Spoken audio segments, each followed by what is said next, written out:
If the average American makes 100, Dr. Sowell points out that Jews make 170, Irish 103, West Indians 94, blacks 62, and Indians 60. Now, did you factor into that age differentials or not?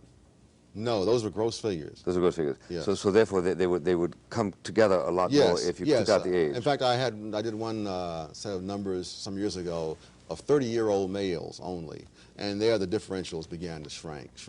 As you look at other things like that, the more things you hold constant, the more these numbers tend to shrink. Unfortunately, after all this time, no one has bothered that I know of to try to eliminate differences of age, differences of education, and particularly qualitative differences in education, and try to see how much is left after you've done all of that. It begins to fall away pretty rapidly, though, with some of those things. Okay, but nevertheless, certain significant differences remain. Major differences, and I don't want to be optimistic, because if you're poor for reason X rather than for reason Y, that is no enormous consolation. I mean, that will not impress the landlord or the people at the supermarket. The fact is, they want to know how much money do you have. And you want to know how much money you're going to get, too. So that these are major differences, and things need to be done about them. Unfortunately, politics involves telling people what they want to hear. And what people want to hear is that a certain kind of villainy can explain almost all of it. Now, there's no such thing as a lack of villainy among human beings.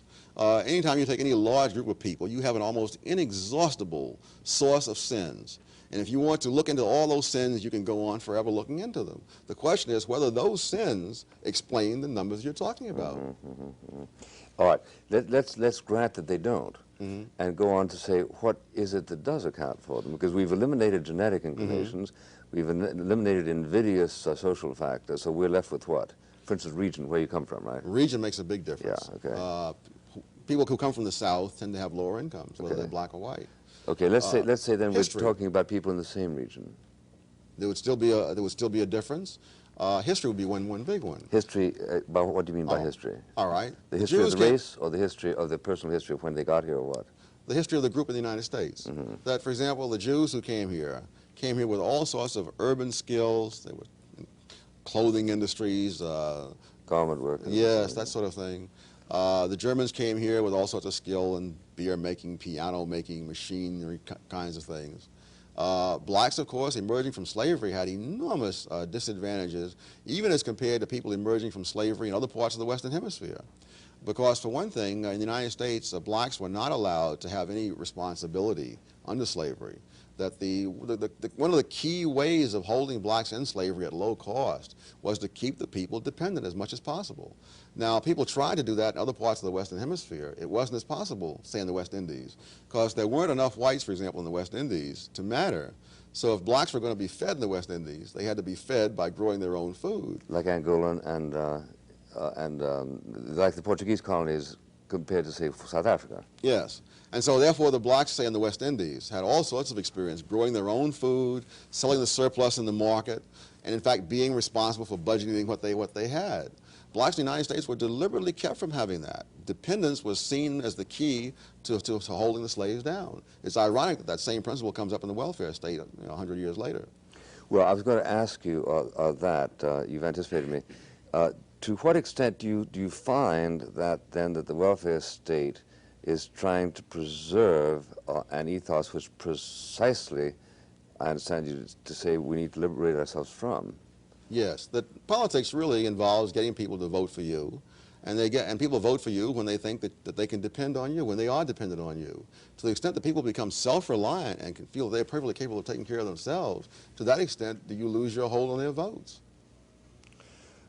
That's kind of a harsh generality, isn't it? Because a lot of people who really are philanthropically minded are in favor of the kind of thing that is generally understood as charitable intercession, isn't it? Yes, there are people who are professional politicians who simply look at the bottom line of where the votes go. There are other people who sincerely believe that if they will hand out things here and there, that this will in fact benefit people. Again, looking at your point is it doesn't. It doesn't. I haven't been able to find a single country in the world where the policies that are being advocated for blacks in the United States have lifted any people out of poverty. I've seen many examples around the world of people who began in poverty and ended in affluence. Not one of them has followed any pattern at all like what is being advocated for blacks in the United States. Many groups have remained in poverty for a very long time trying to follow those patterns. These sort of permanent indigent classes. That's right. Within the blacks, there's a very diverse movement, though. On the one hand, you have blacks who are getting more education, who are going to college and so on. Their incomes are rising, not only absolutely, but relative to that of whites of the same description. It's those blacks who have not had, say, 9 years of schooling, who have not had 6 years of experience in the job market. Their incomes are declining relative to the incomes of incomes of whites.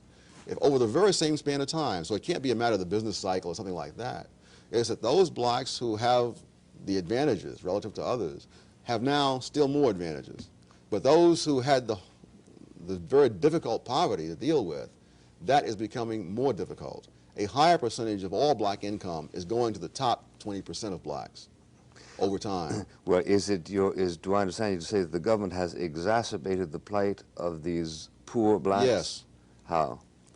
A number of ways. One, they've made it difficult to get jobs, to get started in the job market. Minimum wage law would be one of those things, but only one. The terrible schooling would be a major factor. That if you're going to turn out kids who are 40% functionally illiterate upon graduation from high school, then you're going to have very serious problems in the job market. And the government is responsible for that? The government Through runs the the public schools. Yes. State as well as federal. They're doing many things to make it much tougher for the person at the bottom to get started. And they're also making it less necessary to get started by having various subsidy programs, food stamps, welfare, and so on, which reduce the difference between working and not working. So that the general tendency of what they're doing is to make it harder to rise. But of course, if you're lucky enough to have started to rise before these programs began, then you're in great shape.